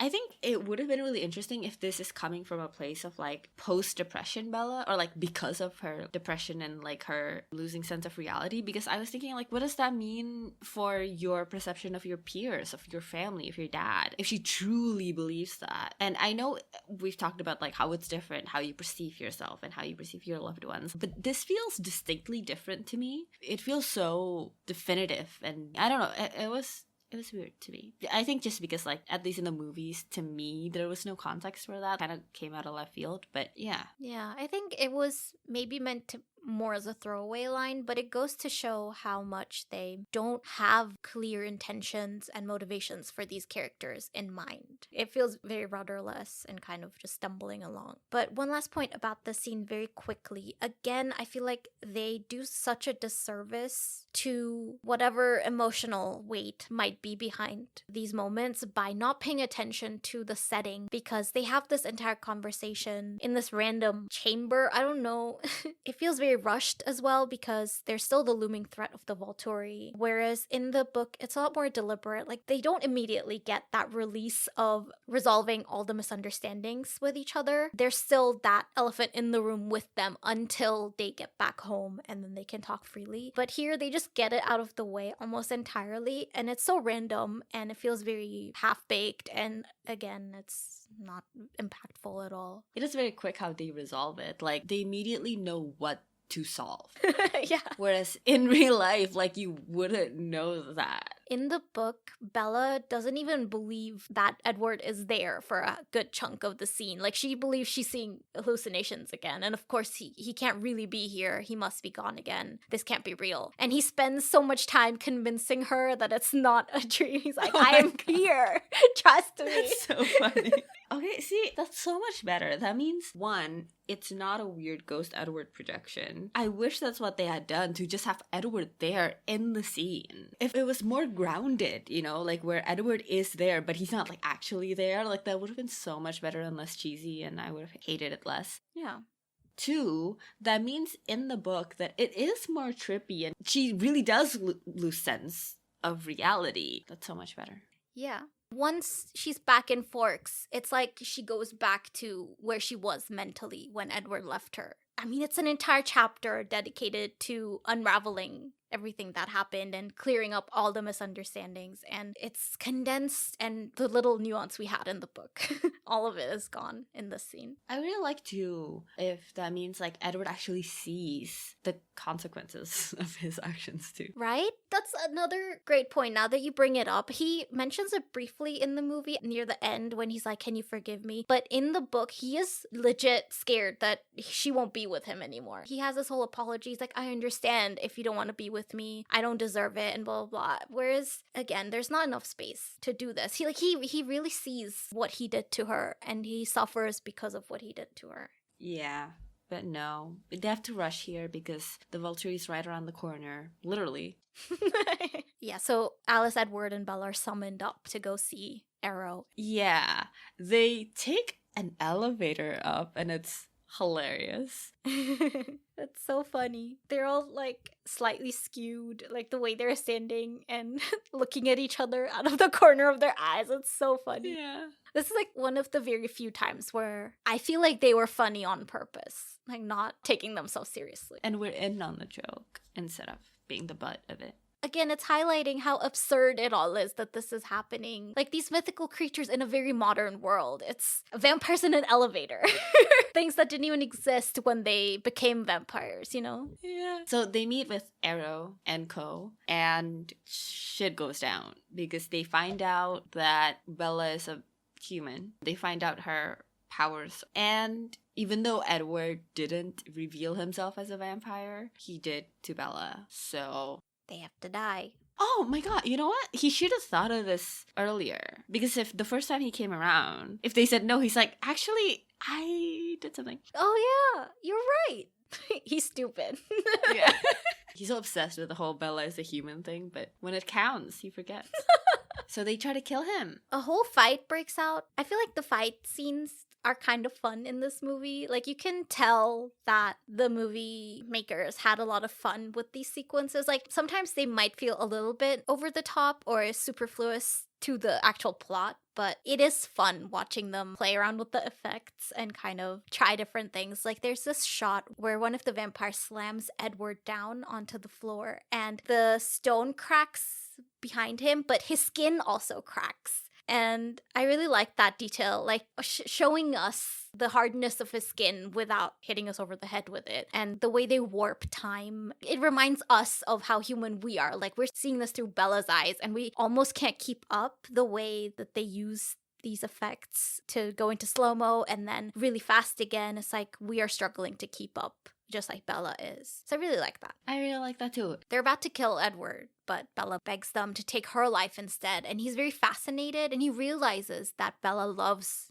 Edward. I think maybe he didn't clock that dynamic, that the feelings are reciprocated. It's not just Edward's thirst for Bella, it's that they love each other. Bella loves him back even though he is, quote, soulless. And so that is what prompts him to be like, well, you could stick around if he had the intention to turn you. I was under the impression that like the comment about her being human was kind of like an offhand comment. Like it's kind of like a specific turn of phrase that reminded Alice that, oh, wait, tell him that she won't be human forever. But anyway, I thought that part was interesting, that it was kind of off the cuff, or like it's not really strategized or whatever. It just so happens that Alice has like a light bulb moment. But so basically Alice points out to Arrow that Bella is actually going to be a vampire. She's seen it in her visions. She shows her vision to Arrow as proof. Yeah.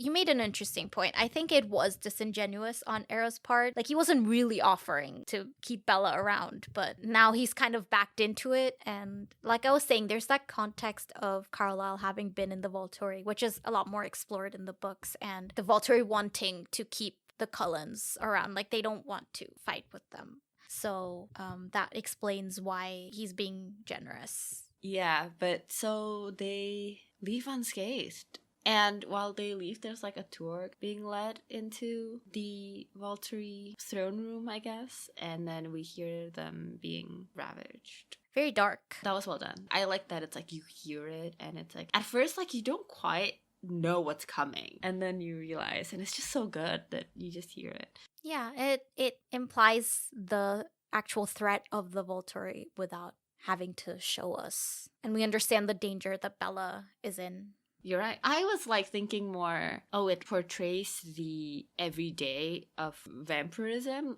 and like how routine it is, because it's like this is just how they feed and how common it is, you know, just to have like a tour.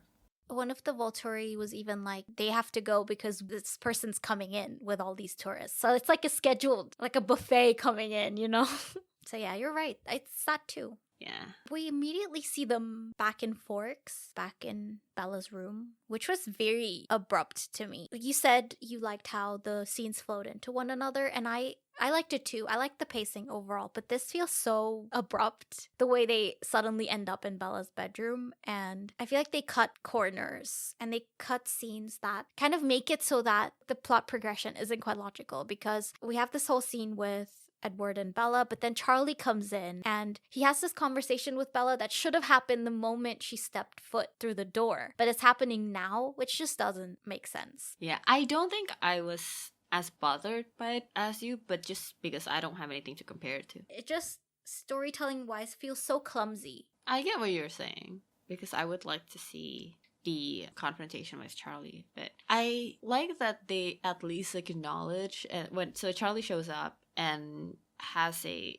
conversation with her, and I do like that they acknowledge their history, you know, how she took off last time. And I think there is a sense of like resignation and heartbreak in the portrayal of this conversation from Charlie's end that made it land. The fact that he is basically like confessing a weakness, right? Especially because it's Charlie. Like, they don't talk about shit. That he's saying it out loud, that you hurt me when you did this last time, and the fact that you did it again without even a second's thought. Like, the fact that it didn't even matter to you. Like, it wasn't even a big deal that you did this again. It was just very concise, and it's not like cushioned in anything. There's nothing else he can do. He can't scream about it. He can't beg. He can't. It's just like, I can only just ask this of you. And just like the simplicity in that is so heartbreaking. And the way he like leaves the room where he kind of can't look at her, I liked that. Yeah, I like that reading. I'm not sure it's entirely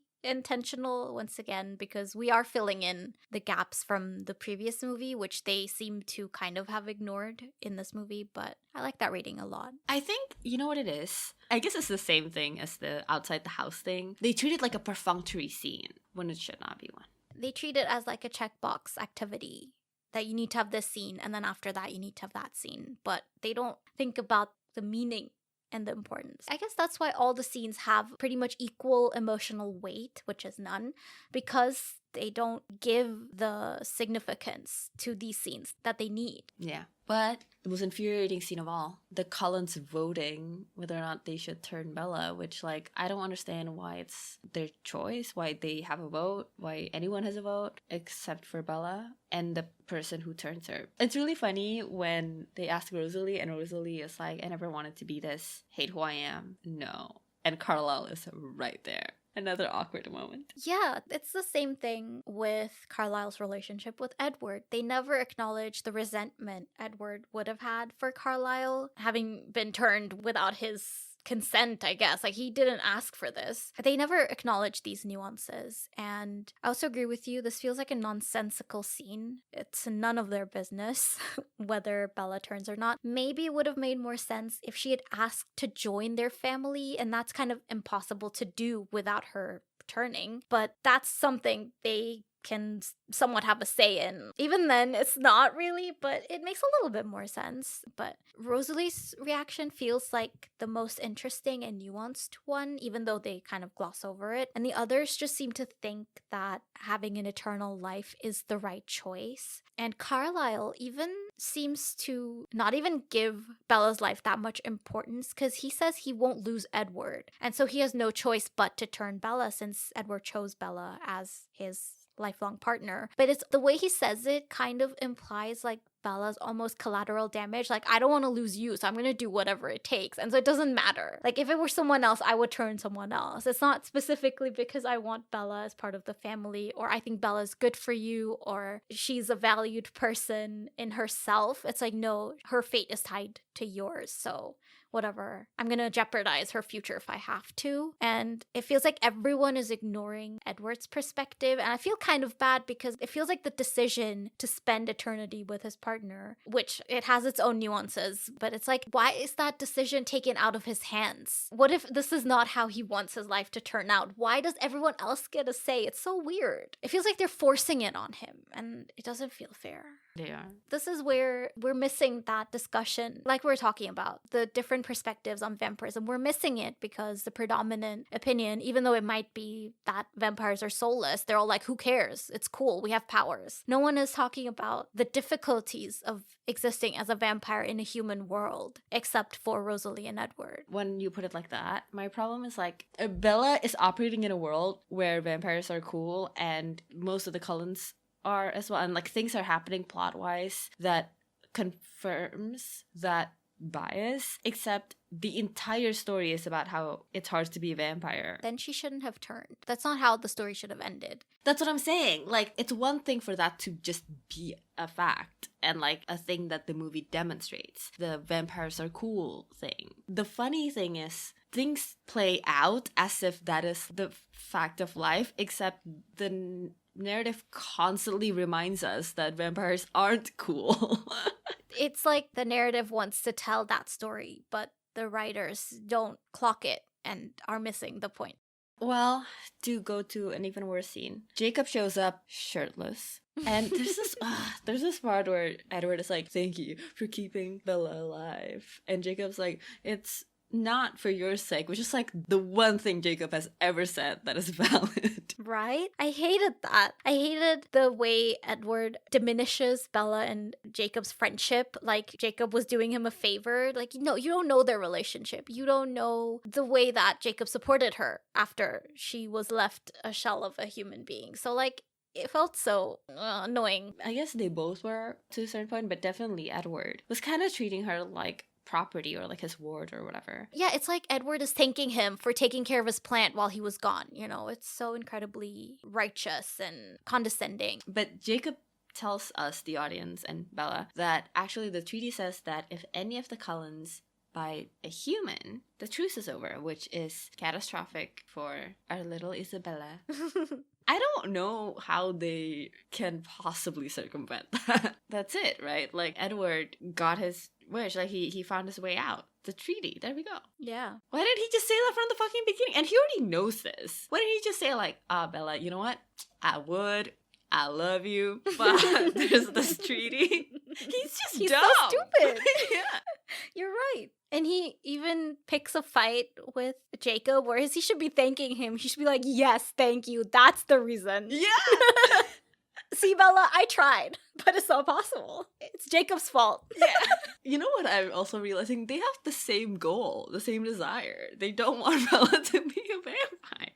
Yeah. What are they fighting about then in this scene? It would be funny if that's the way the story went. It's like Edward and Jacob on one side, and Bella's like, are you kidding me? I'm also a bit confused how Jacob knew about Bella's intention to turn into a vampire. Because, like, why would you suddenly be warning them about this clause in the treaty? Like, what prompts them to? Maybe he doesn't know that. Why suddenly warn? I guess because they're spending time together again, and he's like, eventually you're gonna bite her. Yeah, he's just like, I'm watching you, buddy. Right. Fair. But Edward has cracked it. See, if he was smart, his solution is a treaty, but he's not smart. He creates more problems that he doesn't need. He's so dumb that he's like, my one condition is the one thing that you want. It's like neither of them understand what's been happening, because Bella was like confused that Edward likes her, even though they've been in a very serious relationship for a while. Edward is convinced that Bella won't want to marry him, even though that's the one thing that she wants forever and always. These two, man, like, maybe they are made for each other. They're so dumb. To be fair, I think he thinks he's onto something because he knows Bella's history with her mom getting married too young. So he thinks he's found the caveat that Bella won't want to marry him when she's so young. So she'll wait a couple years. Because he's like, get married first, then turn. So she's like, I don't want to get married now in a few years. And so she'll have to wait a few years. But the point is, Edward tells Bella that fine, he'll change her himself if she marries him. And this is where the movie ends. I'm sure maybe it makes sense to other people. Maybe it's just my thoughts on marriage. But how's that any different than, like, turning into a vampire to be with you forever? Like, even though she has this whole trauma or whatever, but, like, she already wants to make a more severe decision than her mom. What you're saying makes sense. You're right. She does pick the more permanent option. So yeah, this is the cliffhanger we get at the end of this movie. And I don't think it's as impactful a cliffhanger as the creators were hoping it would be. So I think it's an odd note to end on, and I would have much preferred if they tied it back to Romeo and Juliet somehow, like having this movie end on its own note of tragedy. Because, like I said earlier, Edward describes Bella turning into a vampire as a tragedy, and I thought it was interesting how in Romeo and Juliet, the tragedy is that Juliet dies before her time, whereas here the tragedy would be if Bella lives beyond the time that she's meant to. And so I think that it could have been more impactful to end on the vote, and before his eyes, Edward sees his whole family turning on him, and we see him realize that Bella changing is inevitable. That's the tragedy. That's very good. I don't hate the cliffhanger. I think because I didn't realize it was supposed to be cliffhanger. Like, again, it's obvious she's gonna say yes. It's the one thing she wants. But, like... You're like, yeah, Bella's ready. Put a ring on on that finger. Yeah. Genuinely, I thought it's like happy ending, you know, like he asks her to marry him. Ah. See, with having read the books and knowing how much Bella hates this, I'm now understanding why we're not on the same page. Bella hates this. But like he asks and then it cuts to Bella's face and I don't know, she doesn't look horrified. I thought like, oh, ta-da, we solved it. So, in absurd conclusion, Edward is very, very, very, very dumb. I don't think that's even that absurd. I think that's just a conclusion. He is. He completely misses the point continuously. Yeah. I guess our other absurd conclusion is that the werewolves need extra large muffins to fuel them with extra protein. There's steroids in the muffin. That's how they're getting their abs. Or I guess the first conclusion should have been that they get automatic abs when they turn into werewolves. And then the muffins keep them going. It's like Popeye with his spinach. Before they transform, you see them pop a muffin. It's too big. They have to like eat it. They have to They chew. bite it. Yeah. And they're like, hang on, give me a second. So, now that we've discussed this movie in excruciating detail, have your opinions changed and would you recommend this movie? It's a little bit difficult because I think while discussing this movie with you, I've realized how much the book has been impacting my perception of this movie, how many gaps it's been filling. And also just over time, my positive feelings about this movie have kind of faded anyway. So I wasn't going into this feeling particularly positive. And coming out of it, I won't say I necessarily understand the super low rating because we haven't really discussed the other movies. But compared to Twilight, I do understand the drop in ratings. In my opinion, I'm not saying Twilight is a good movie, but like I said at the beginning, I think Twilight manages to do what it was trying to do just slightly better than what New Moon manages to do in its attempts. And I have several problems with this movie. The main ones are the complete and utter lack of emotion and making me feel anything, and the insistence with which they keep inserting Romeo and Juliet into the story without understanding what that does for the story. And in fact, it's like we've kind of discussed already and come to that conclusion that it feels like the movie has misunderstood its own point and its own characters and anything interesting that they set up in Twilight. So I don't recommend this movie. You might as well just watch Twilight. Honest, no, that's going too far. Watch a good movie. I tried, but I didn't have the heart to keep defending Twilight. How about you? Well, I didn't have any opinions before this, so this is the first time I've seen the movie. And controversial take. Here's the thing. I completely agree with you that I think Twilight succeeded in what it was trying to do better than what this movie was trying to do. However, this movie was more bearable for me than Twilight. I understand. Twilight was so hard to watch and so confusing. I think maybe because like this movie, it's a given that you have to watch Twilight first, so like it makes more sense. So weirdly, I like this movie better. I think like even without the context, it was just a more bearable watch. Like all of the conversations that they were having made more sense. It was really fun watching Bella manipulate Jacob. Like Bella just doing this awful thing to her friend. It was great. I think they did a good job with that. But I just like this one better. I understand that. I think you were looking at the individual, like, interesting aspects, which I also acknowledge. I think parts of the dialogue are much better in this movie. Like, the conversations they have are interesting, but I just cannot get over the overall just flatness of it.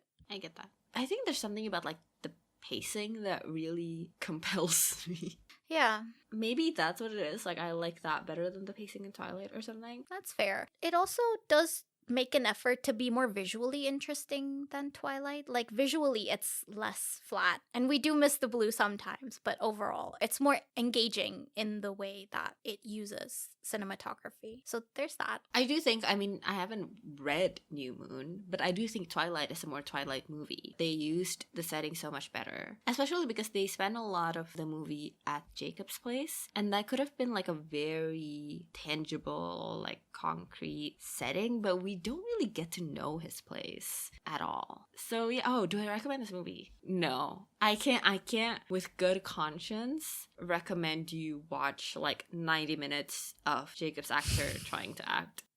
It's painful. It's so boring. Anyway, that is all for our anniversary episode on New Moon. Yeah. Woohoo! 3rd year. If you have any suggestions for movies we should discuss on the podcast, send them in at graveyard_slot on Instagram, the Graveyard Slot Podcast on Tumblr, or email us at thegraveyardslot@gmail.com. If you enjoyed this episode, please rate and review. Thank you for listening, and we'll see you on the next episode of The Graveyard Slot.